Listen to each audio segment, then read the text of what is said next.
Hi everyone, I'm Teacher Michelle and welcome to another episode of Unang Math. For this episode, we will be solving some problems related to the topic about the interior and exterior angles of a triangle.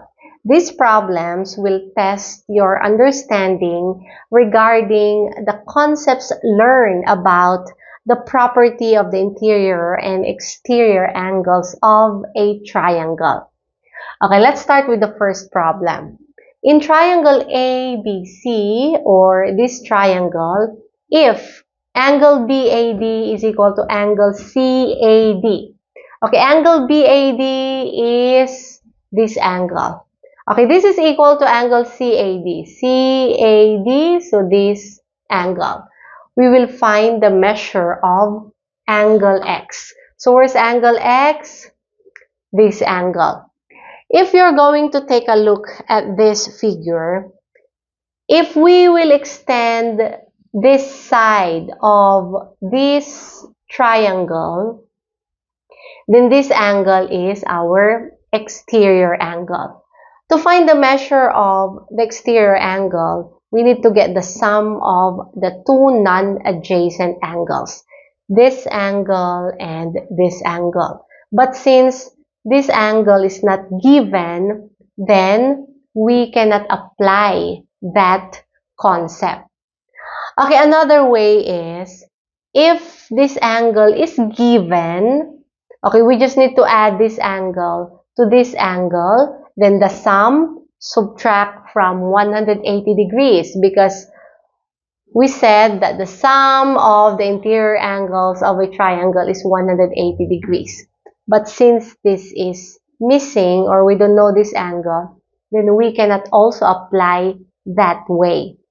Okay, or if this angle is given, okay, the measure of this angle must be subtracted from 180 degrees because this is a straight angle. But this is not given, so we cannot apply that way.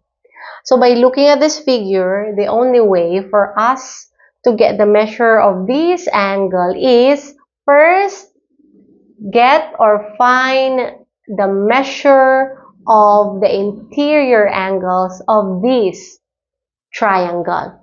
Since this is given 30 degrees and this is also given 62 degrees, then we can find the measure of this angle. So 30 plus 62, that's equal to 92 degrees. So this 92 degrees must be subtracted from 180 degrees because the sum of the interior angles of triangle is 180 degrees. So 180 minus 92, this is equal to 88 degrees. So that means this is 88 degrees. Since angle BAD, or this angle, is equal to this angle, then that means this is 44 degrees, and this angle is also 44 degrees. Okay, now, we can now get the measure of this angle. Okay, applying the concept of exterior angle, then we just need to get the sum of these two angles, 44 plus 62. Okay, that is equal to 106 degrees. So that means this is 106 degrees.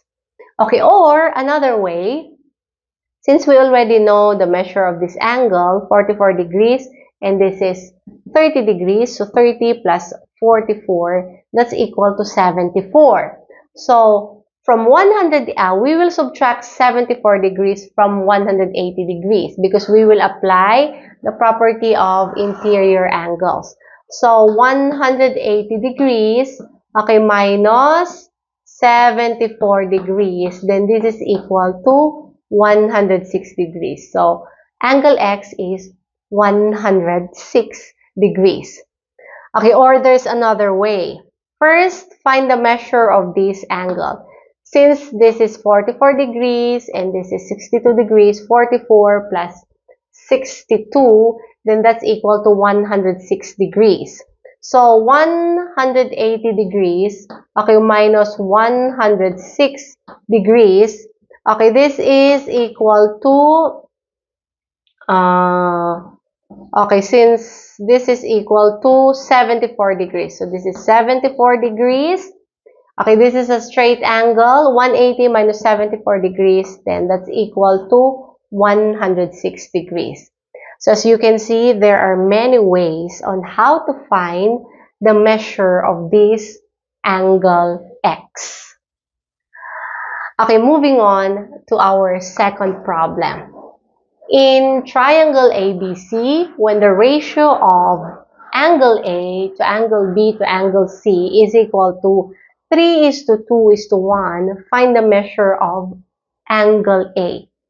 Okay, in this problem, they didn't give the figure. They just give the information. So we are the one who will draw, or we will be the one to draw the figure. So triangle ABC. Okay, let's say this is triangle A, B, C. Okay, the ratio of angle A, or this angle, to angle B to angle C is equal to 3:2:1. So we will find the measure of this angle. Okay, ratio is 3:2:1. So angle A is 3/6. 3 plus 2 is 5 plus 1 is 6. So our denominator is 6. So it's 3/6. What about angle B? So this is 2/6. Okay, angle C is 1/6. Okay, now, if we will simplify 3/6, this is equal to 1/2. And since we are looking for the measure of angle A, so this is 1/2 times 180 degrees. Okay, remember, the sum of the interior angles of a triangle is 180 degrees. So 1/2 times 180 degrees. So if we will simplify, this is 90. So 1 times 90, then that's equal to 90. So 90 degrees. Angle A is 90 degrees. Okay, there's another way on how to find the measure of angle A. Okay, let's draw another triangle. Okay, this is triangle ABC. Okay, angle A is 3x, angle B is 2x, and angle C is x. Okay, we all know that the sum of the interior angles is equal to 180 degrees.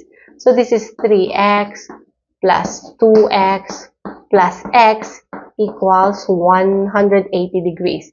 3x plus 2x plus x, this is 6x. So this is equal to 180 degrees. And if to find the value of x, divide both sides by 6. So x is equal to 180 divided by 6. This is 30. So we are looking for the measure of angle A. So this is 3x. So 3 times 30, then that's equal to 90. So angle A is 90 degrees. Let's go now to the third problem. We will find the measure of angle X in the following diagram. Okay, where is angle X? This angle. Okay, this angle is given and this angle is also given. This angle is our exterior angle. Okay, using the concept of, or using the property of exterior angle, this is the sum of the two non-adjacent angles. So where are the two non-adjacent angles? This angle and this angle. So that means 114 degrees minus 62 degrees to find the measure of angle X. So 114 minus 62, then this is equal to 52. So angle X is 52 degrees. Okay, there's another way to find the measure of this angle. Okay, since this angle is given, we can find or we can know the measure of this angle. Okay, this is a straight angle. So 180 degrees minus 114 degrees. Okay, so this is 66 degrees. So if this is 66 degrees and this is 62 degrees, okay, let's get the sum. So 66 plus 62 degrees, then this is equal to 128 degrees. Okay, this 128 degrees must be subtracted from 180 degrees. So 180 minus 128, then this is equal to 52 degrees. So angle X is 52 degrees. Okay, next problem is this one. Find the measure of angle X in this diagram. Okay, where is angle X?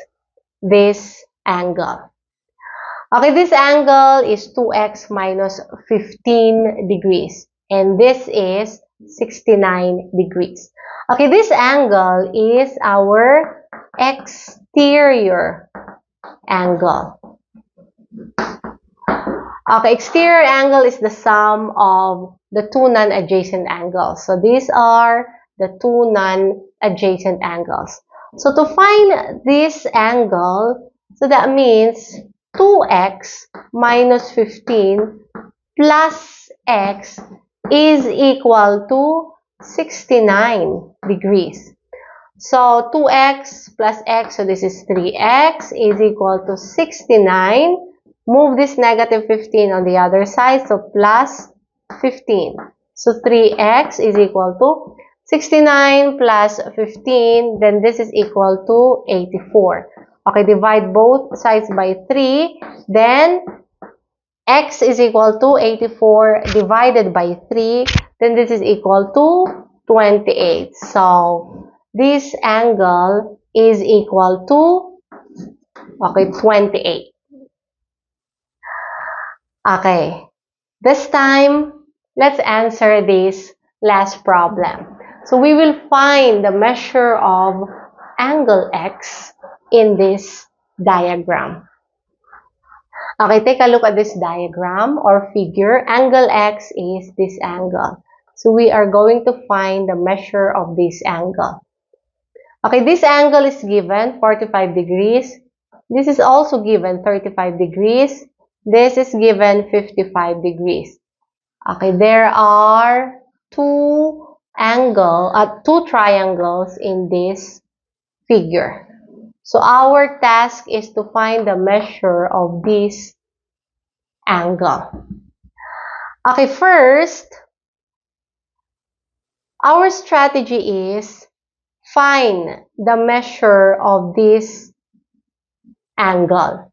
Since this is given, this angle is given, this angle is given, then apply the property of interior angles. So 45 plus 35, that's equal to 80. So 180 minus 80, then that means this is 100 degrees. 100 plus 45 plus 35 is equal to 180 degrees. Okay, this angle, if we will consider this triangle and we will extend this side, this angle is an exterior angle. Okay, exterior angle is the sum of the two non-adjacent angles. So if we want to find the measure of this angle, then that means 100 degrees minus 55 degrees, and that is equal to 45 degrees. So if this is 45 degrees, this is a straight angle. Okay, so 180 degrees minus 45 degrees, then that means this is 135 degrees. Okay, or another way, this is 45 degrees, 55 degrees. Let's find the measure of this angle. Okay, we can use the concept also of this straight angle. 100 degrees. So 180 minus 100 degrees, then that means this is 80 degrees. Okay, this is an exterior angle. So 80 plus 55, because these are two non-adjacent angles. So 80 plus 55, then that is equal to 135. So this exterior angle is equal to 135 degrees. So there are many ways on how to find the measure of this angle.